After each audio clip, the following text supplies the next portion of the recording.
up, everybody? We are back with your two favorite bearded veterans on Huddle Up and WAIT of the Fins Talk Network. I am back and recharged, and Dave and I are super excited to get a show going. It's been a few weeks.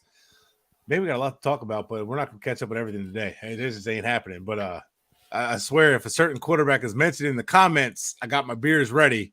I'm going to crack it open. With that said, before we get too far into this, Dave, how are you? I'm doing great. I'm on the edge right now watching this Indianapolis Minnesota game. They were down 33 points. Credit to Minnesota. They came back, but holy cannoli.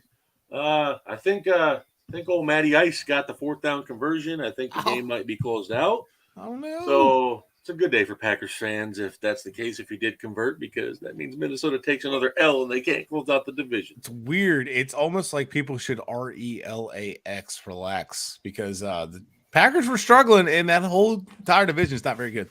Bears aren't good. The Vikings Detroit has a chance to win the division. They do, and Detroit is actually bouncing back. Again, I've told people before, it's not how you start, it's how you finish the season. And they marked him short. Look, when you talk about like the way this is going, Aaron Rodgers has been in the league long enough to know, like, you don't always have to start great. It is how you finish. And that division, it's been tight. Lions didn't start great. The Vikings did, but the Vikings are not finishing strong. Trash than I thought it'd be. The Vikings are not what they thought they were, or they are who I honestly thought they were. A solid team, but they're not there yet. There's a lot of teams in the league like that, and I think the Lions are that team that, like, they'll end your playoff hopes. So the Lions are definitely in the run. Packers in the run. Packers, I don't know who they have this week. They got the Dolphins next week. We got the Rams on Monday night at home. Oh, I think they can win that game. Although Baker, hey, we'll get to that in just a second. I want to touch on that. But the Packers have a chance to win that division. I mean, they got the Rams. They get past the Rams. They got a defense that likes to give up yards, like crazy. And the Dolphins on Christmas Day. So maybe they give you a Christmas present, or the Dolphins give me a Christmas present. We'll see. But talk with the Rams. What did you say at the very beginning of the season, before the season started? Remember. It's weird. It's almost like we called this whole thing with Matt Stafford. I said that Stafford had problems, not just his elbow. It was also his back, and he's had severe problems with it. Now he's on IR, and now he's having surgeries to correct these two things that I went ahead and explained on one of our very first episodes, and I always reference people, go back and watch it. It's there. We have receipts. We have a long list of receipts about the Rams, and that's why I took the 49ers to win the division.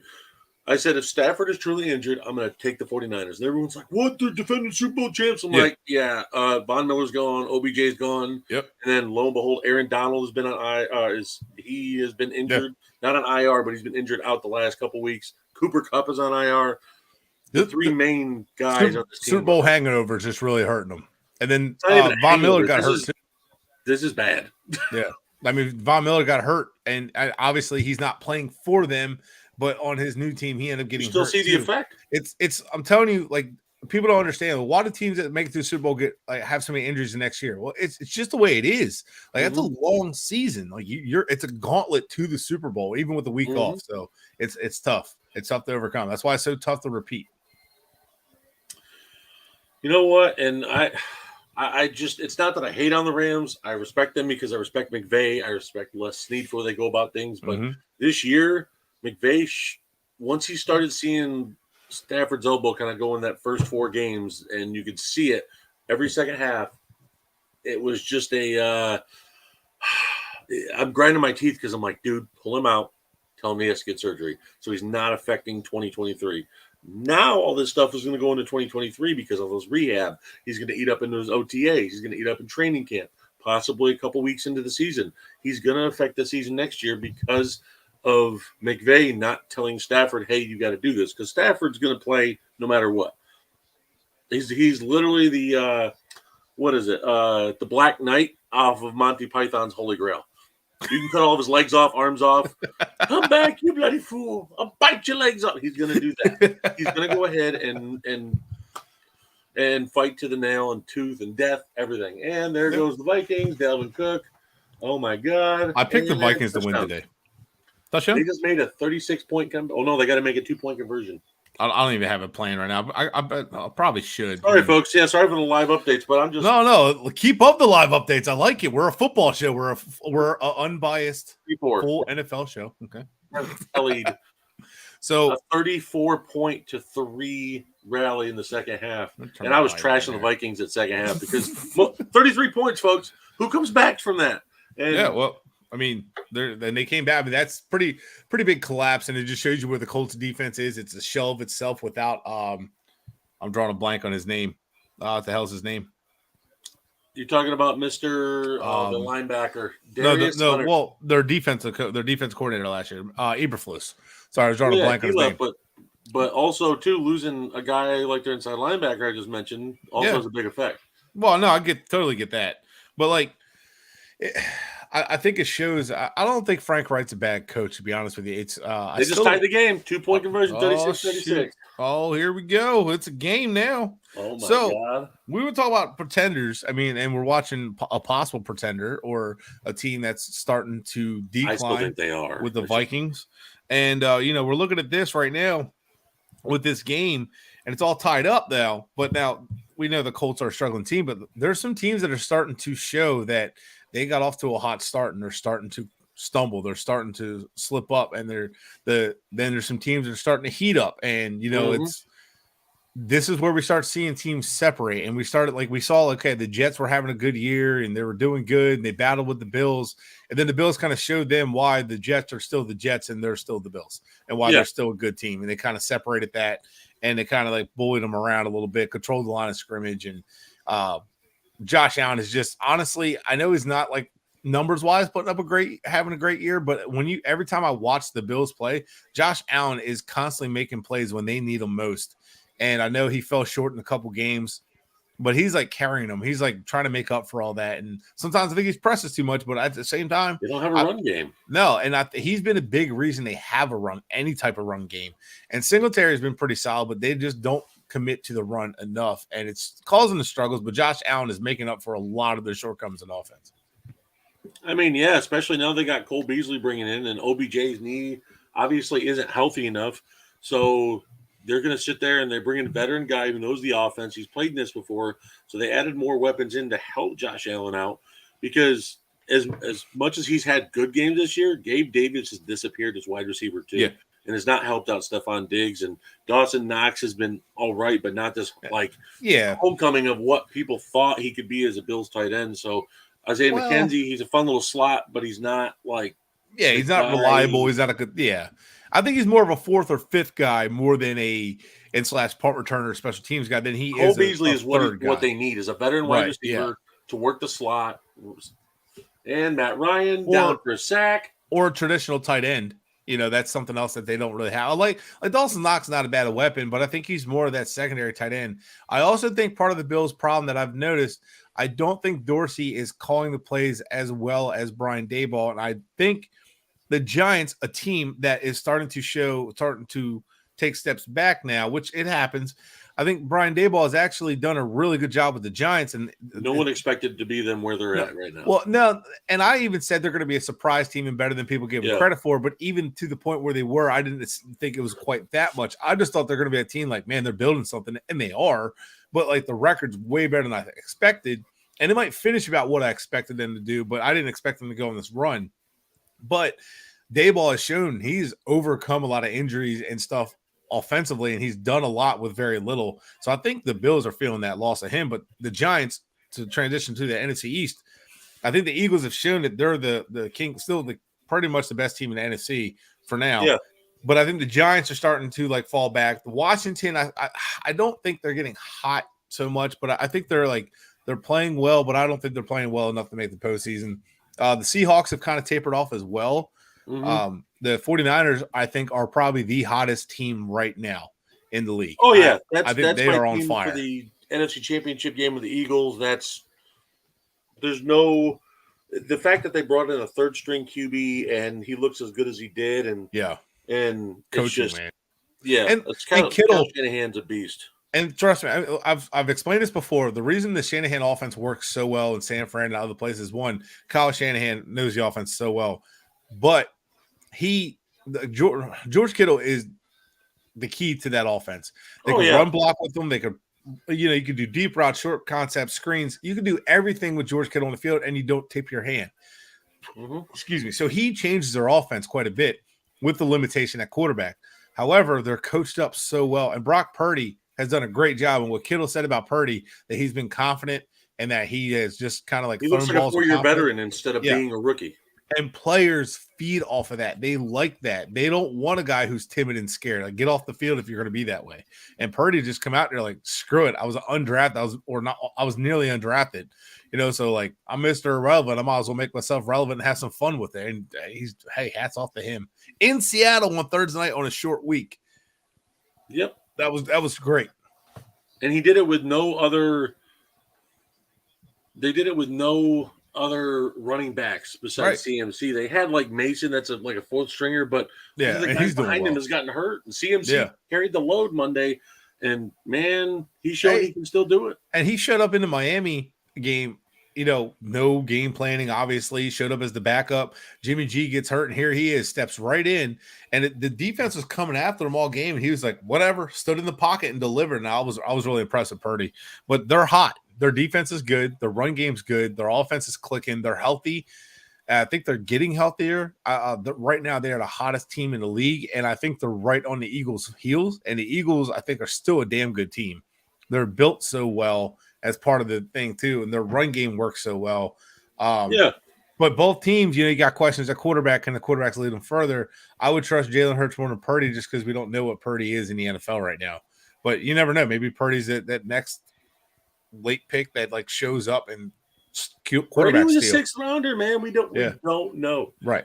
Like it's just is what it is. I mean, you can sit there and mention all the 2nd, 3rd rounders. No, to find him where he was and Mr. Irrelevant, like, come on. Yep. And I mean, he tried coming out, going for it, and then went back to college, and it just shows he went back and got that extra experience he needed in that last year of college. So it really did. One thing I noticed from him about that Seattle-San Francisco game is even without Debo in the field, he was doing this without Debo, folks. So that just adds 10 more points on the board minimum because of Debo was in. Yep. So the way I look at it, that was their best weapon, and losing your best weapon and still being able to perform is, I mean, you still have a damn good weapon in Kittle. I'm not saying that. He's one of the best tight ends in the league, if not the best, depending on who you ask. But still, like, to lose a good weapon, it still hurts. And, then the defense is, they got Kittle. We can probably cover Ayuk. I mean, he's a good receiver, but, he's not Debo. We're pretty good now. Forward though this year, his production, everything, he's taking a huge step. Oh no, he has. But I'm just saying, like, without Debo, it's a little bit easier to focus on 2 weapons rather than 3, and yet the offensive system and play calling has been working. But it's still the fact that Kyle Juszczyk is still there. There's still a bunch of people across his weapons, and I mean, Juwan Jennings has shown he can be a solid wide receiver 2, wide receiver 3 when he can step up. So the 49ers are definitely have the heat. They have this stride to them going into the postseason. I told everyone, I got Cowboys fans I work with. I've got Minnesota buddies that up north that I'm still friends with. And I tell them all the time, like, do not sleep on San Francisco. I'm like, it's absolutely not. It's even with Jimmy G healthy, if it was Purdy, any of these guys, it would have been a nasty road for anybody to go against San Francisco. Guys, I'm sorry. The Green Bay Packers played against the 49ers last year in the playoffs. I watched it happen with my own eyes. The game was in Green Bay's hands for 57 minutes. 49ers can take it away that quick. Well, so the thing is, their defense is so well coached. They're so well schemed. And D'Amico Ryans, who should be an NFL head coach next year, he has done a great job as he did as a player. Like D'Amico Ryans, and he's not a slow player or anything, but like he had some limitations as a linebacker, but he did what all the other great players have done, like the Zach Thomas, like where he studied and prepared, and he's doing it as a defensive coordinator. And he's studied, and he's like, all right, this is what they like to do. We're going to take this away and see what they can do. And he's done a good job of everybody. He's taken away what they do well. And the linebacker core he has is very good, very well coached. Defensive line is very good. The secondary plays within their ability. Like they've had a lot of injuries in their secondary, and yet they make it work. And it's not perfect, but their defensive line and linebackers up front make the difference. The same thing in Buffalo. You get that front 7 right, and the back end starts falling into place. So when you start getting thin in the back end, because face it, it's hard to have good a lot of good corners. You can't have a ton of good corners. So you get your front seven playing right and playing well disciplined, and everything else kind of falls into place. But I want to talk about another team that's getting hot that I don't think enough people are talking about, and they won, in my opinion, a game that they really needed to put themselves forward, and that was the Chargers. You hit the nail on the head. I was about to say it. I think at 6-6, watching that game, going into that game, was like, I think the Dolphins will win this. Then I got to think, I'm like, wait a minute. The Dolphins lose this game. They still have a chance at the playoffs, or still a realistic chance. But I'm like, the Chargers lose this game, and they go in like really desperate mode. They're out of the playoffs. Like, wait a minute. The Chargers need this win. And they showed up. Defense was well coached, took everything away from Tua, made him struggle and kind of regret even showing up for that game, which I don't think he really showed up for that game. But the Chargers defense, they were down 3 starters, Derwin James and Joey Bosa. They were down 2, and then they were down their slot corner too. So they were down 3 starters on defense and still shut the Dolphins offense down and gave them nothing. They were all over the field. They took away every throwing lane.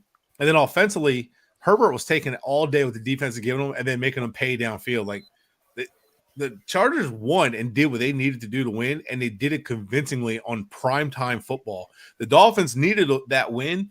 2 weeks in a row, they needed these wins, and they folded both times. And the Chargers on primetime showed up. And guess who showed up and led the Chargers offense? Justin Herbert, who, by the way, both offensive tackles were still out. And his wide receivers were finally healthy together for like the first time all season. He finally had his healthy Corey Linsley. So for all you people saying, "Oh, Justin Herbert struggled, he's throwing interceptions, he's this and that," dude, Herbert has been dealing with a lot of injuries as well as his own injuries on offense, and he showed up with everything in place and performed. And if they win this week, they're going to be a hard team to stop because they're getting hot and they're getting hot fast. My biggest thing on that game, on what confused Tua the most, and I couldn't believe this, and I watched it. I believe Chris Collinsworth mentioned it in the beginning of the Chargers game, and they were talking about how he struggled in San Francisco, and I paid attention to it in the LA game. It was the whole, oh my God, all they had to do was drop back a couple linebackers, and it confused Tua completely. San Francisco dropped back their linebackers, and Chris Collinsworth mentioned it. I watched it during the game. They dropped Murray back in the coverage, and it took away a lot of slant routes, a lot of crossing routes Tua relied on as dump-off routes or little hook routes.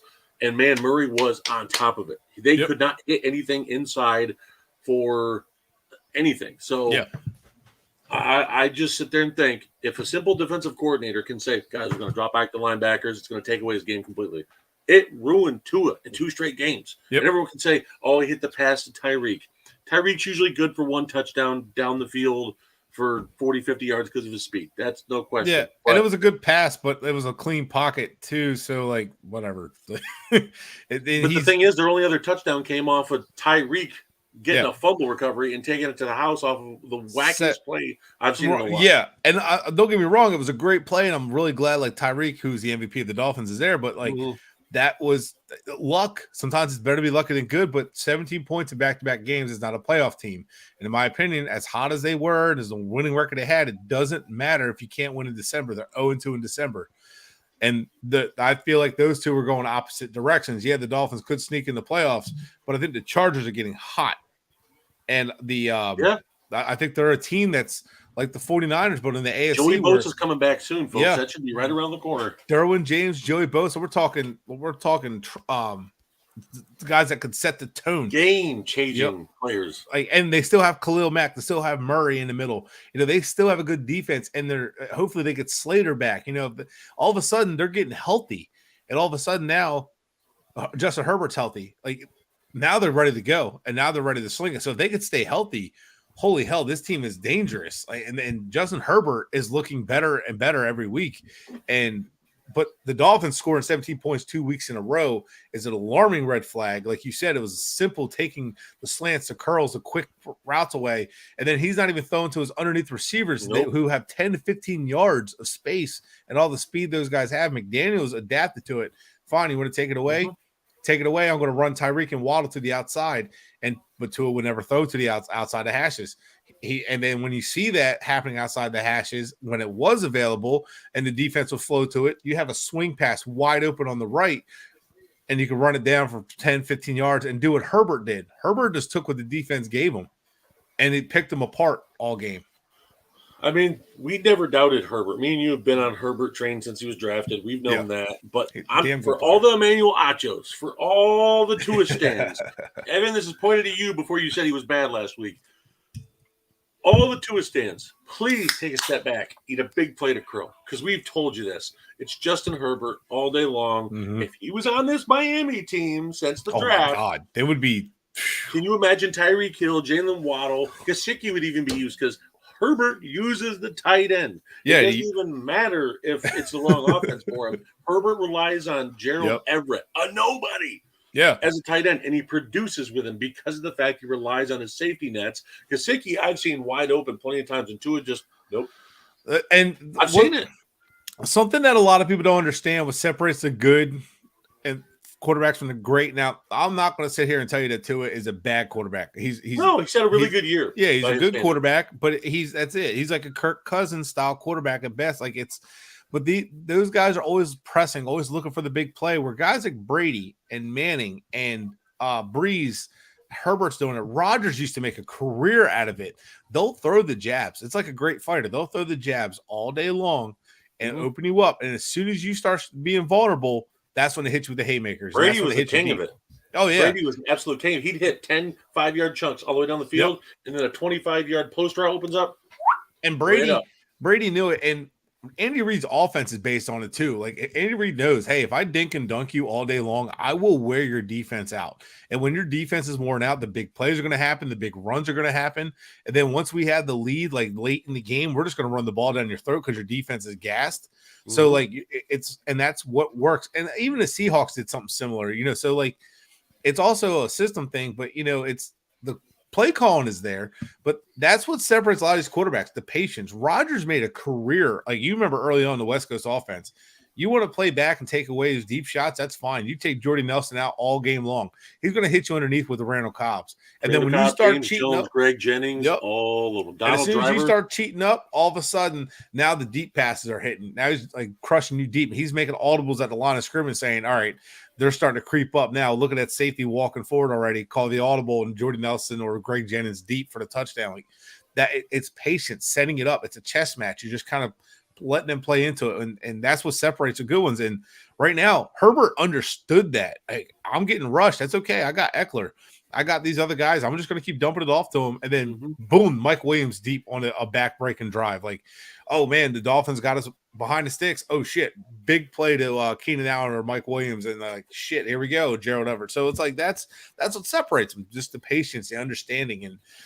And Cap for Life asked about the Chargers-Tennessee game. I think right now the Chargers are a hot team. Tennessee's a tough team, but Chargers are going to win that game. Horrible the last couple of games. Yeah, I think the Chargers defense is going to get after Tannehill. Yes, Evan. I'm hating on Evan. Yes. No, Evan. All love, brother. No, we're not hating on you. I mean, we are, but not just you. Just the Tua stands. Just the Tua stands. I know you were saying all that stuff about Tua last week, but guess what? I know how you were at the midway point of the season. You were riding on Tua like you were getting ready to go into MVP race yourself. And let's talk about like any quarterback in the league or any team in the league. If you could beat up on bad teams or teams that are struggling, but then you can't beat up on teams that are going to be in the playoffs, it should be no excuse because it's not Minnesota. They're a playoff team right now. It's Minnesota. Yeah. As much as they come back in the second half, they've beaten 4 backup QBs this year in their wins. If you take those 4 QBs and replace them with their starters, you go 1-3. You flip 3 games, and it's a whole different division, different conference layout for playoffs. The Vikings, and I said it a couple weeks ago since I did my roundtable with my buddies Jay, JB, Daniel Goodwin, and Julius. I just want to go ahead and say they're the 2019 Packers. They're going to go ahead, win about 11, 12, 13 games, get in the playoffs, maybe win 1 home game because they're maybe playing like the Falcons or the Panthers. Yeah, right. Or the Bucks, who are complete trash right now. I mean, listen, I get it. The Panthers are playing better, but they're still in the NFC South. So I just think that when they go in and they play a team like that, they're going to go on and play San Francisco, or they're going to go on and play Dallas. Mm-hmm. They're going to lose. And the only thing that might be their saving grace is there's no quarterback in the NFC that you really fear all that much. I mean, like, obviously Brady, you never know, turn into a superhuman in the playoffs, and Rodgers, I mean, because they have the experience, but like the Geno Smiths, are you really afraid of him, Ritter, or whoever? Well, another team that's a pretender. Seattle has starting to dwindle these past couple games. And you notice that. You start to see it. And look, hats off to Seattle for that hot start they got off to, and I'm sure they'll still finish strong. And Geno Smith had a great year, and don't get me wrong, that's fantastic for them. But like at the same time, how long can you keep that up? Improbable wins are not wins you want to measure by, and that's something that people just don't understand. But the Packers, again, like I think they're getting hot too. I'm not getting my hopes too far up because of the fact they're 5-8.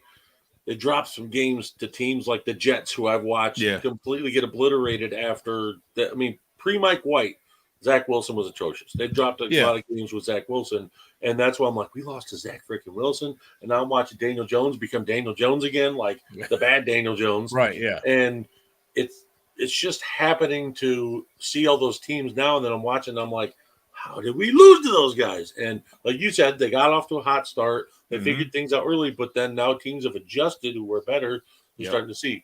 Packers still got – I know they got Rams on Monday. I'm not counting my chickens, but I like the matchup. After that, they play Miami on Christmas, and they got to go down to Miami. Rodgers does not have a record in Florida, so I'm like – But I think at the same time, I think if you look at it from both perspectives, I think both fan bases go in that game like, I think we can win this game.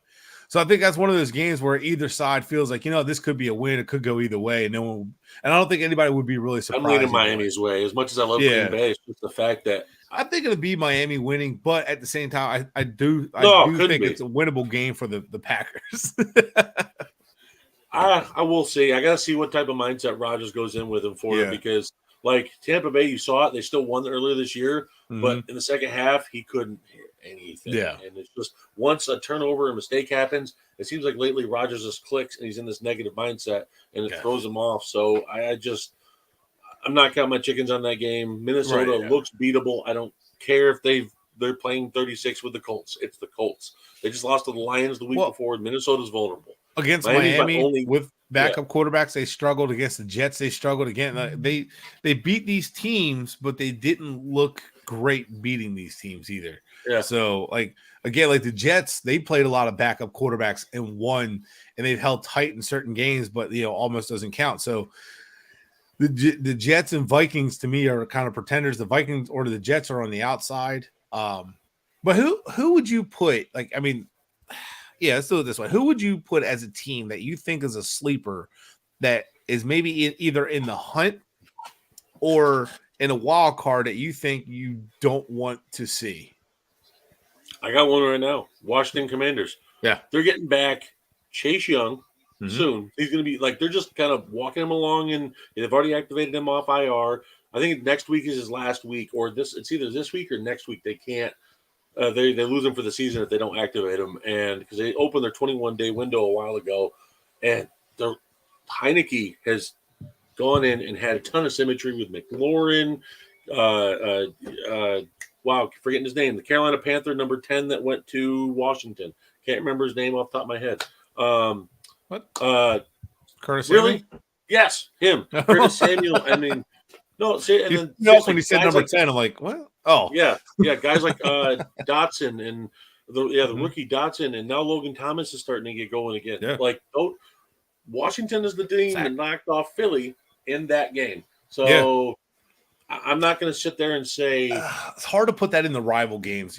Like it's hard to like put some stock. They have a tough schedule left. They have Philly again. They have San Francisco, which is 2 games right there. They play the Giants again this week. So they play Dallas again too, don't they? I believe so. So they got the next 4 games. Is same thing with the Giants. Both of them are tough stretches. And another team I'm going to add, and I hate saying it, but the Lions, they're on a roll. Yeah. They've won 5 out of 6 games the last 6 games. They've been in an absolute terror. They just knocked off the Vikings last week. Their offense is so damn creative. Like not a lot of people are talking about their offense. It's not like it's very run heavy and all that, but like dude, those are the teams that win late in the season. Those are the teams that are dangerous and that will hit you in the mouth. Their offensive line is clicking, and their defense is struggling still, but their defense is like kind of starting to make some more plays. But offensively, man, they'll score with just about anybody, and they'll run the ball, and they're hot. They're winning games, and that was actually one of the teams I would have mentioned. And I think the Lions, like, offense is the way they created, the way they move the ball, and that can be, Jared Goff has to have a clean pocket and all this stuff, but right now I think the Lions have a recipe to be dangerous in the playoffs, especially if they win the division and play at home. Who's leading their division, and I feel like it's not getting enough respect. I think I know Cincinnati Bengals. Yes. They've been winning. I was going to say good teams and big, and Joe Burrow is playing on fire. You just got back Jamar Chase, and it opens up this offense. They had like some ups and downs early in the year, and it was oh my god, Super Bowl hangover, this and that. But they win in December. Good teams win in December. They're winning and they're on a roll, and no one's really talking about them. And the Ravens, as much as they've blown leads, they're struggling this year. They're not quite the same Ravens we're used to seeing. The Bengals are so good defensively, talent-wise, so good schematic-wise on defense. Offense, Burrow is just carrying them and just doing such a great job. And they're starting to get back and hit that stride. And that was actually going to be my team. That was, even though it sounds weird to call the former AFC representing the Super Bowl a sleeper, I feel like no one's talking about them enough. And they're a team I think that can upset anybody in the playoffs coming up. And I still think they did it last year. Yeah, and I think they could do it again. Yeah, like they're still good. And Joe Burrow, don't let the beginning of the season get in his way. He won't. Don't talk about the beginning of the season. Can I just sit there and say on a team in the AFC North, there's two of them. Baltimore is.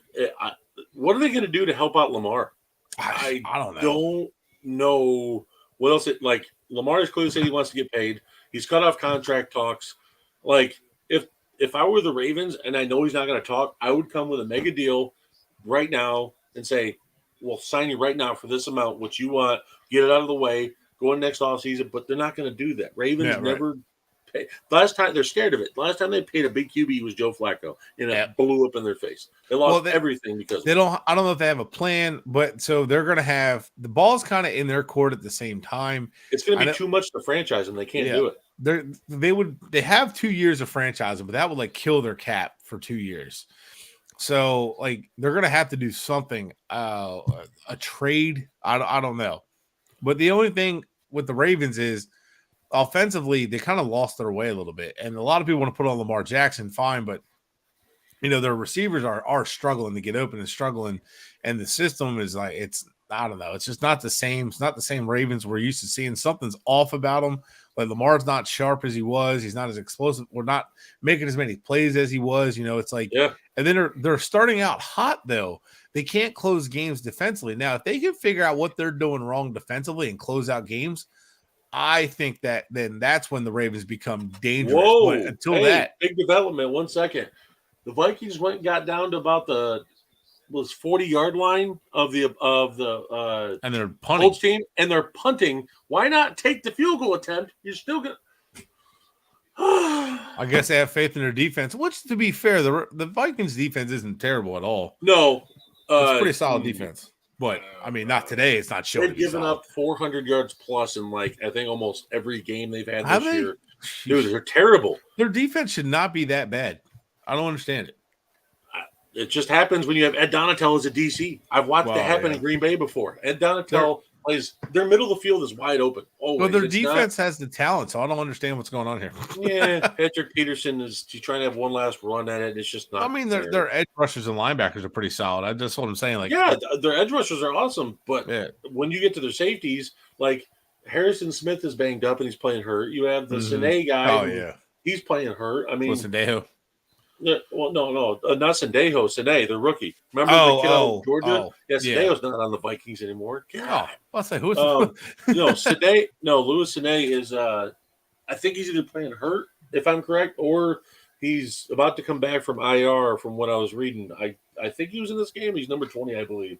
But either way, I just don't think it was Frank Reich's fault. Honestly, I seriously don't. I mean, I know they're he was the one telling Ballard, "I want this guy." So yeah. And I really think, again, it was a talent acquisition thing, and I think the talent acquisition has been an issue with the Vikings for a long while. Peterson's down. Like I After said, that tackle. dude's fragile. He gets hurt a lot these days. I think he's faking it.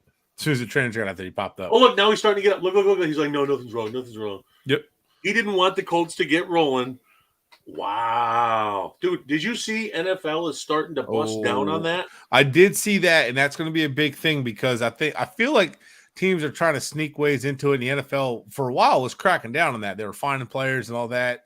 They stopped a little bit, but now last week. Right. Yeah, I think the league was kind of like, okay, you guys got the point. You stopped doing it. We're good. And all of a sudden, it's like starting to happen again. Like, all right, now we're going to go up the ante a little bit. Mm-hmm. I think the Saints just got fined and like 4 Cameron or 5 Jordan players. faked an injury, and he's like, oh, I was hurt, but he didn't have an injury on the practice report the week after. If you were hurt that game, you would have been designated to be on for some sort of injury. Doesn't matter if it's calf, arm, something. Is that a fumble or is it?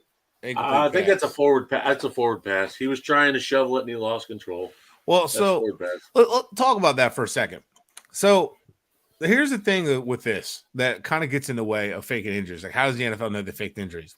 Well, the doctors are not going to put the reputation on the line and lie. Well, maybe. Especially with the whole concussion thing going on right now. So on top of that, you have to have treatment. You have to be treated. And I think legally, you can't lie about medical treatment, even in the NFL. Technically, we break HIPAA laws all the time and talk about injuries, but I think there's waivers that get signed. So, but anyway, like, I think there's just waivers just to understanding that's how the league works.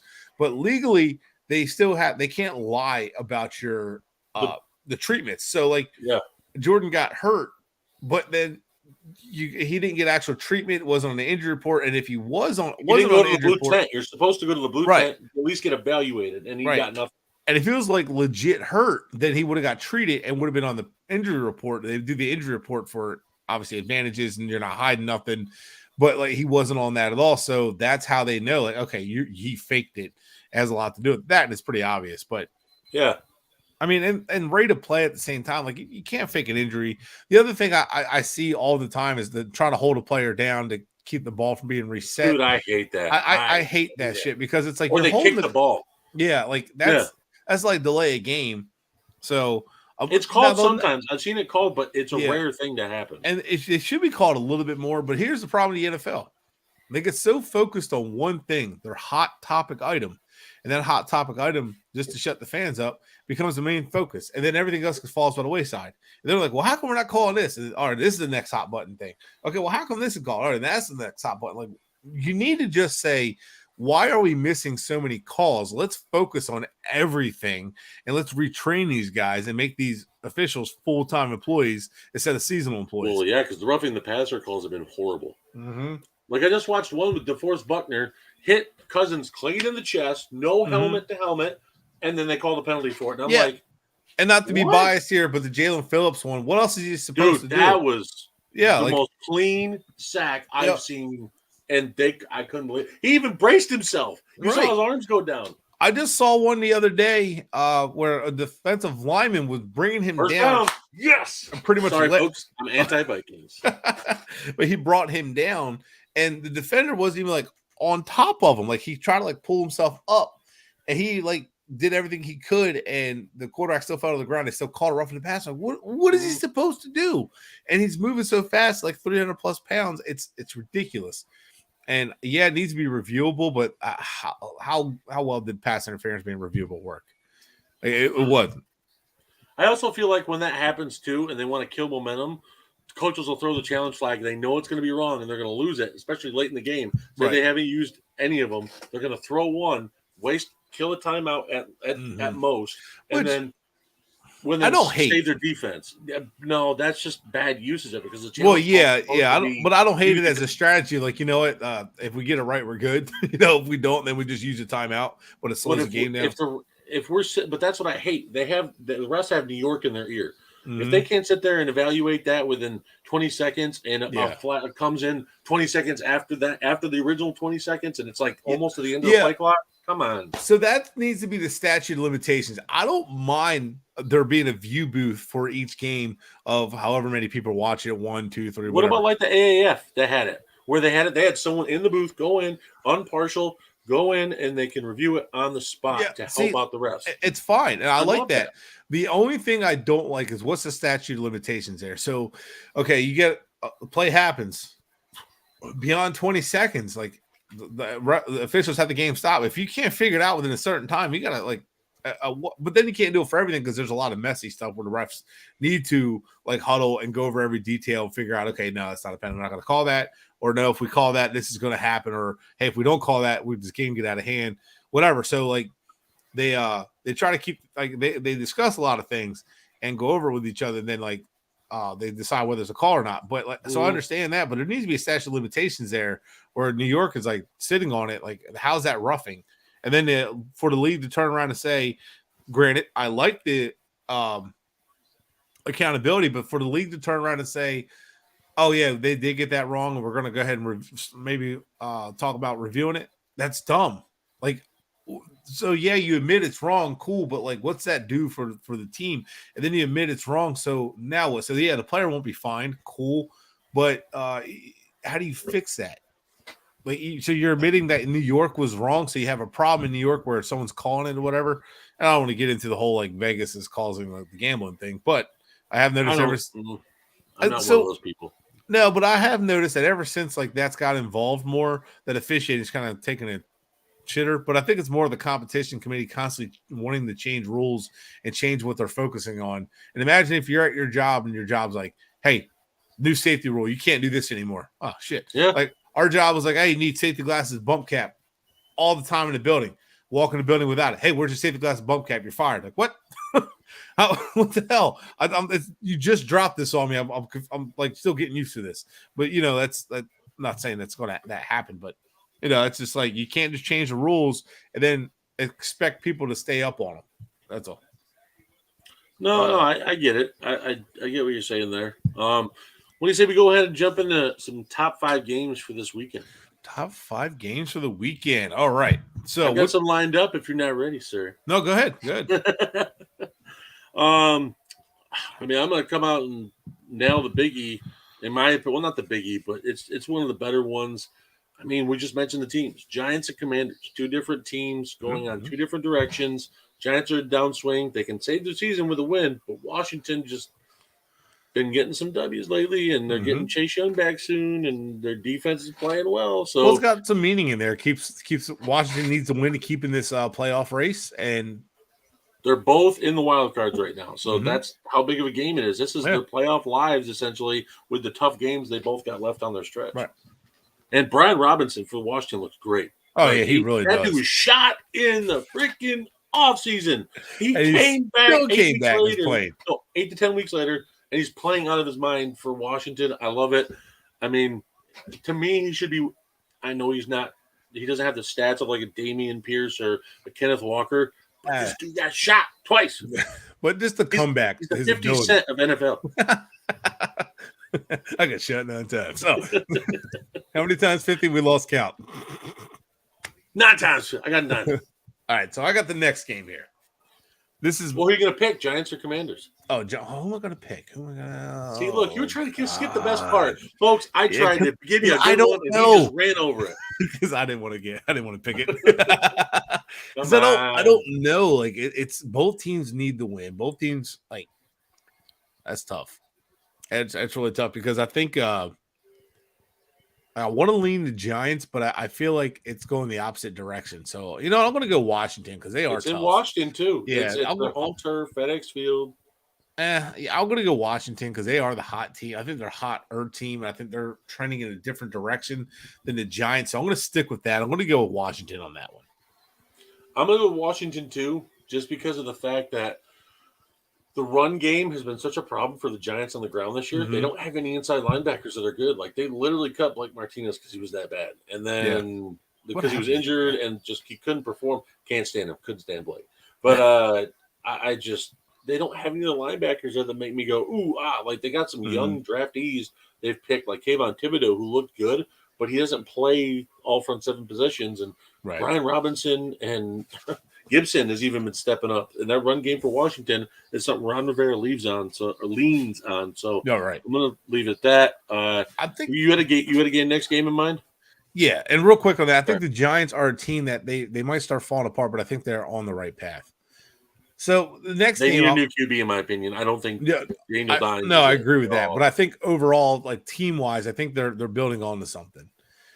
Now, the All right, so next game, question. Hey, I what? got a question. Something happening live.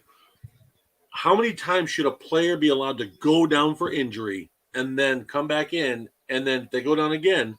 Are they allowed back in? Like Christian See, Darrisaw, this is the I think second or third time I I've think the seen him second go down. time he's got to be out, especially this late in the game. I think the second time he's got to be out of the game. Like, all right, because he's obviously too injured to keep playing. Some So, players keep doing it, and I'm like, this is the yeah. same guys. It's a trend, or if they're really hurt, take them out. They're Right, yeah, obviously no, not good enough to play right now. I agree. Hang on one sec. Sorry, just being bombarded Didn't here. mean to. Okay, what game? Game. All Come right, on. so the game I'm going with now, it's probably going to be. I'm going to say I got one game I want to save, so I'm going to go Detroit and New York. Detroit and the Jets. They're both got playoffs on the line. I Yep. like So again, playoff on the line. Lions need to keep winning to get the division. And the Jets obviously are on the outside looking in for the playoff race, so they want to keep winning. I think the Chargers bumped them out of the playoffs in the wild card spot, so they have to keep winning in order to keep their playoff hopes alive. I think, and the Patriots are running their heels at 7-6, who also swept them, so they need as much help as they can get. So they need to win this game. I think it's definitely a needed win, and I think the Lions obviously need to keep winning because dropping to 6-8, if the Packers win, that puts the Packers at 6-8, and obviously Minnesota at 10-3. So there's a really good chance that if, obviously Minnesota wins this division, there's still wild card spots, and the Lions need to stay alive. And quite honestly, even with Zach Wilson coming back, I think I'm taking the Lions to win this game. Actually, It's in New York, and I've had a theory since tough. long ago. I'm going to go ahead and say, they just called delay a game for the defenseman, making sure Jefferson stayed on the ground. There you go. We said that. We literally just said that. I'm glad they're calling it because there was about 15 seconds left. The defender purposely tackled and laid on him. See, to make sure. Look at that. You're telling me his defensive coordinator ain't telling him in the helmet, just lay on him a little bit, just make sure they get delayed a little bit. Come on, man. And then look, and now you just gave what was a 15-yard penalty, right? Glaring. What is that? Is that unsportsmanlike? That's a delay of game, so it's only a 5-yard penalty, but it makes it even closer. But it's a Vikings field goal. Let's see if he shanks it. Shank it, shank it, shank it. That's Jeff Saturday with a veteran ice call. I like it. You're giving them anyways, 5. The Lions. I have a phrase I've had since I was a young boy about the Lions. Even though they're playing as well as they have, and they've always seemed to prove this theory right, kitties get cold outside. It's in New York. They want to come back in and get warm. Yeah. New York's getting pounded with snow right now. That's true. Oh, I did forget about that. And they both run the football really well. And the Lions have a bad defense. As much as the Lions play as well. What? Vikings win. I'm behind you, jerk. Spoiler alert. God. Sorry. Bobby, go get your wife, put her as producer, and you go away and watch this. Hey, is this like 51st Dates Klein Saucer touchdown? God. I was looking at the suspense of this. He's like, Vikings win. Oh, man, what a comeback. What a comeback. Sorry, Dave. I didn't even have a chance to yell Noonan, Bobby. You're horrible. So the Packers are not winning the division now. I love you. But no, the Jets win, but I think it's going to be by 1 or 2 points. I think it's going to be by a field goal. The Lions defense, even though they've played well in the front seven, Agent Hudson looks good. I love him as a rookie, but their secondary still has problems. The Jets, even as bad as Zach Wilson is, Garrett Wilson has been on fire.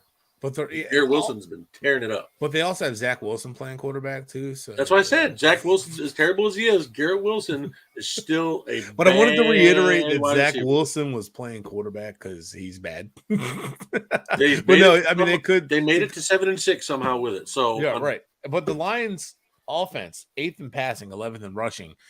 The Jets' offense, 15th in passing, 21st in rushing. So I mean. Sauce Gardner is going to be on St. Brown. I'm telling you that right now. Oh, yeah. I'm guaranteed that. I think this is going to come down. I don't think there's going to be much throwing of the football, though. This is going to come down to who runs the ball the best. Man. It's so tough. That's going to be a tough game, I think. But I kind of want to lean Jets, but I'm going to stick with the Lions for now. I'm going to stick. I'm gonna go with the Jets just because of their defense and their run game. Robert Saleh has shown that That's true. bad quarterbacks they've had with Flacco and Wilson, they've still gotten to 7-6. So it's just like the Kyle Shanahan thing. Robert Saleh believes in the Shanahan offense. They still got good running backs, even though since the rookie went down. They've had a couple of veterans go down, but they still produce. And that's what I'm saying. I'm like 23-21 or 22-21. I'll take the Jets. That's just me. That sounds right. Another game I want to go ahead and actually, no, it's a snow, probably like 17-16. I'm going to go ahead and jump up to the Bengals and Bucks, both playoff teams. The Bengals lead the North. They can kind of put themselves away here in these weeks coming up and now. And I think Cincinnati could sit there and get, like right now, I'm looking at the Browns, Baltimore. They don't have Lamar. They're going to have Tyler Huntley playing. And who knows, maybe Deshaun Watson has a solid week this week. But we'll see. But either way, Bucks, Bengals. Dude, I don't know what it is. The Bucks have not looked right all season. They have not been able to get in sync. To shell themselves right now, but they're San Francisco shellacked them. Right. Oh my God. That was bad.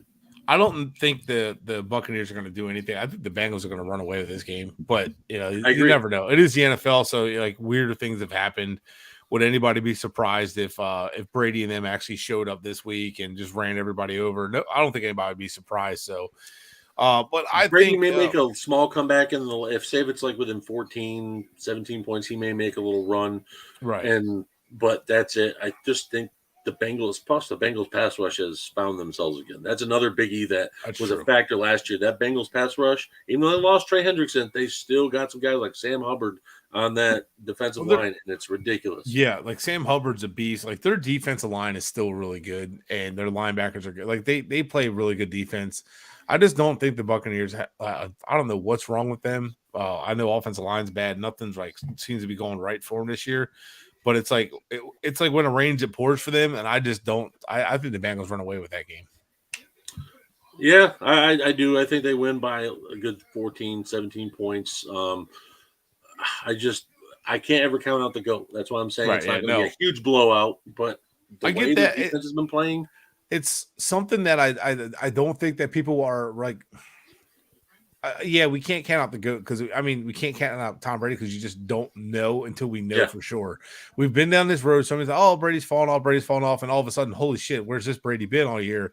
And it's like you just never know with him. So until he's like retired, we don't know. And this could be the end of an era. It really could be, just like it was with Peyton Manning, but we just don't know. But for now, I'm going to take the Bengals. And that's just the way I see that one. Well, I'm taking the Bengals as well. Another fun game I do want to bring up. If you didn't have another one, I had another one. It's kind of fun. I got one, but go ahead with yours. Cowboys, Jaguars. Ooh. Jaguars have playoff ability because of how bad the AFC South is. Yep. Tennessee's facing the Chargers. They keep getting win. The Jaguars have had 2 wins now in a row, and Tennessee has dropped 2 in a row. So it's just now it's starting to cycle. And if it happens for a third time, hang on and buckle up. The Cowboys, I don't know if they're going to – yes, like and subscribe, folks. Go on here. That way you get all your updates. Thank you, Evan. I guess we got a new producer since Bobby ruined the game. But no, I just – it's fine. Anyways, I just think that with stuff like that, with the Jaguars having that momentum going in this game, Dallas won last week. I get it, but it was against the worst team in the league in Houston, and Houston had them on the ropes. Yeah. If it wasn't for the backup QB not being able to punch in the freaking ball and QB sneaks on the goal line, that game would have been over. We have to give Lovie Smith some credit because Lovie Smith in the second half against the Dolphins put that game plan out how to stop the Dolphins offense, and it's followed through after that because the Dolphins offense really struggled after that. And Lovie Smith has had his defense in position to make some plays quite a bit and surprise some offense teams. Can't come through. But Dallas was still a better team supposed to be. By far. But they got hit in the mouth. And so you wonder, is that a wake-up call or is that, holy crap, like we're in trouble? And They got off again. They got off to a hot start with a backup quarterback, but Dallas has really fallen short on offense too many times, and their offense starting to sputter. And you wonder if is it a Dak thing, is it a play calling thing, is it like a little bit of everything thing? So you look at like they could very well lose to the Jaguars because the Jaguars are finding their footing. The Jaguars all of a sudden starting to play better football. They're starting to like catch some momentum. Trevor Lawrence is starting to show signs of what he was in Clemson. Right. And Peterson is using that to his advantage of how he sees the field. And he's got talent there at the wide receiver spot. You got Zay Jones, Christian Kirk, Marvin Jones. There's people there who can catch the ball. They're making it work quite well. And I think the Jaguars will give this a good fight.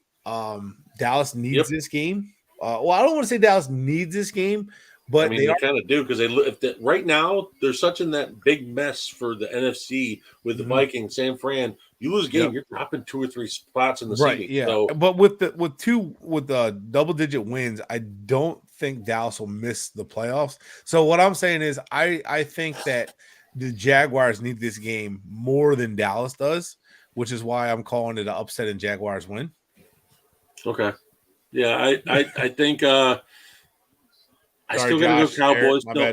I still got to go Cowboys just because of the fact that they have such a superior team.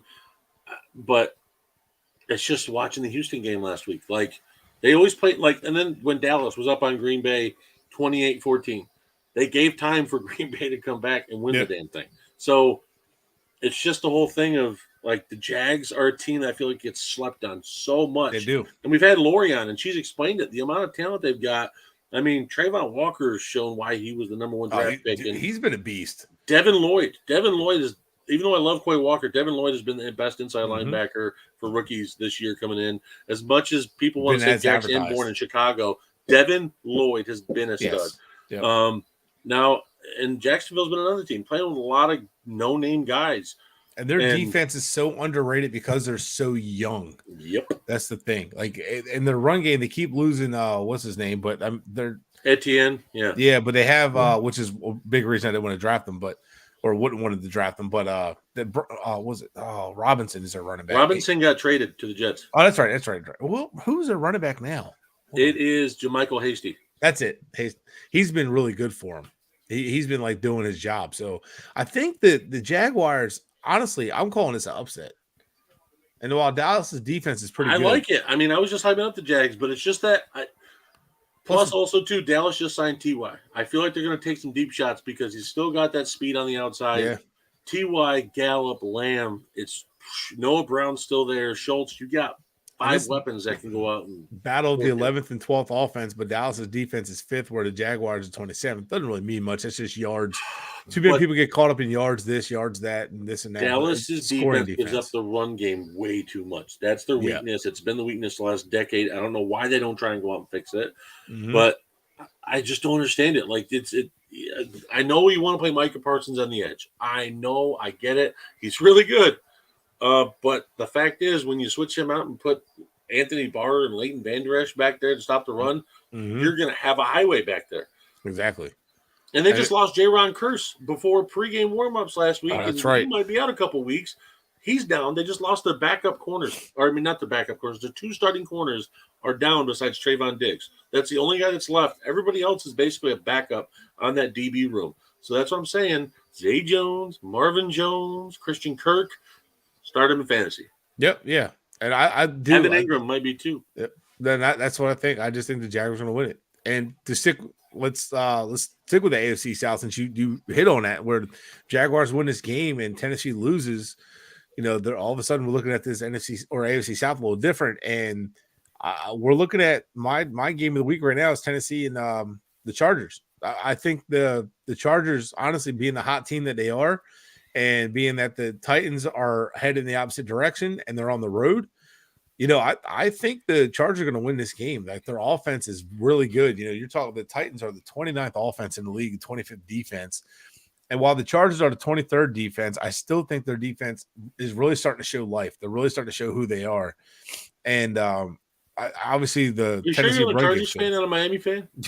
I keep getting that. But I think the Chargers, after watching them last week, you know, and the kind of team that they should be with a game that they really needed to win to turn their season around, I think the Chargers are a dangerous team, and I think they're starting to put things together.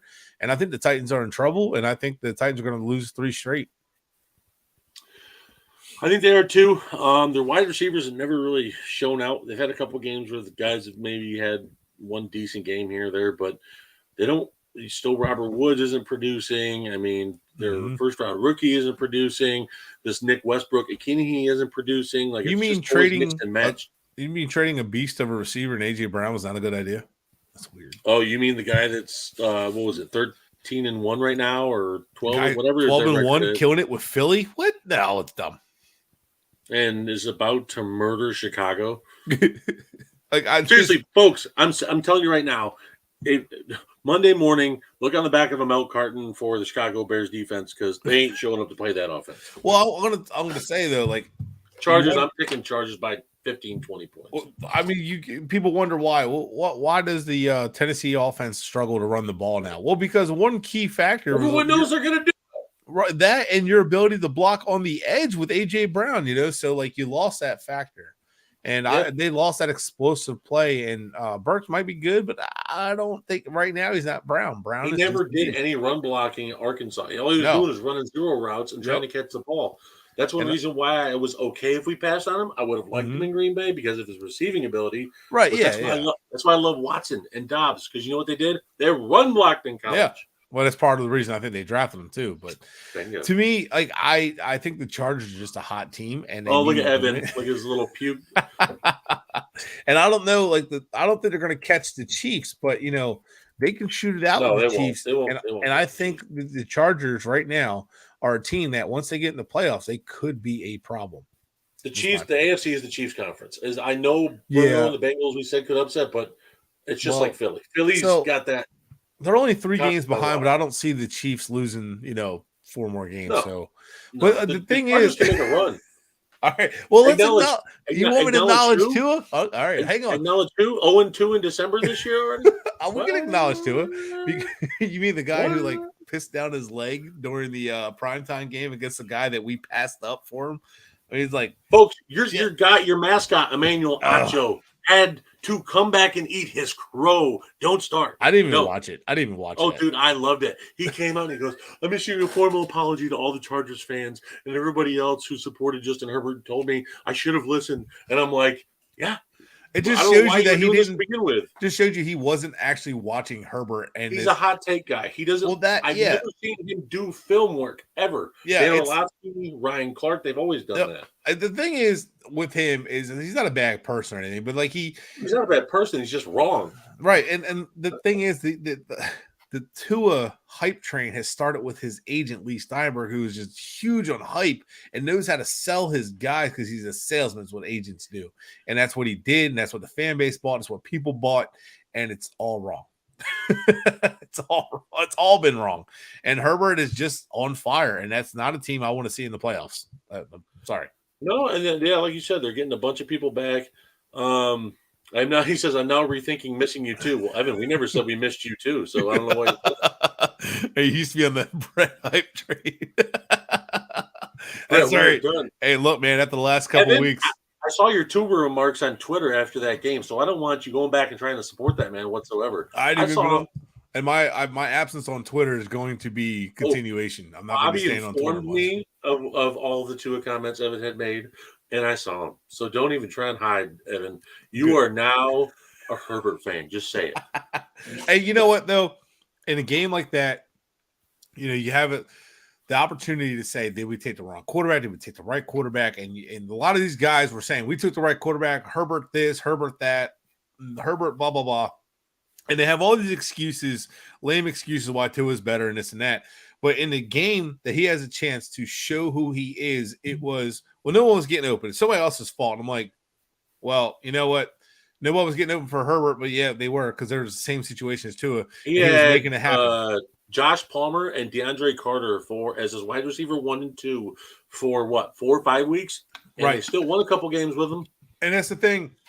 People talk about that last year. Went out 1/2 and Tua crapped his pants. Right. And people talk about, Tua didn't have this last year and this and that. Well, Herbert was missing.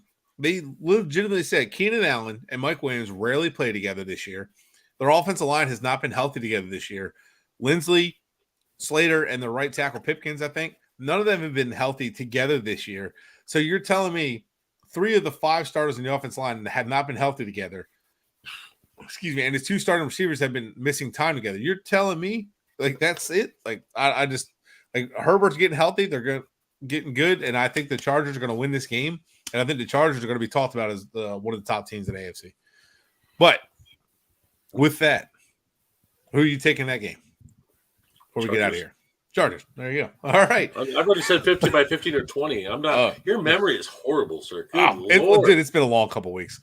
I'm going to have to shake you like an Etch-a-Sketch. You're going to have to. You're going to reset me. Clear my mind. Guys, thank you for tuning in. Sorry for such a long absence. It's been a lot of stuff going on lately. We're getting back into it.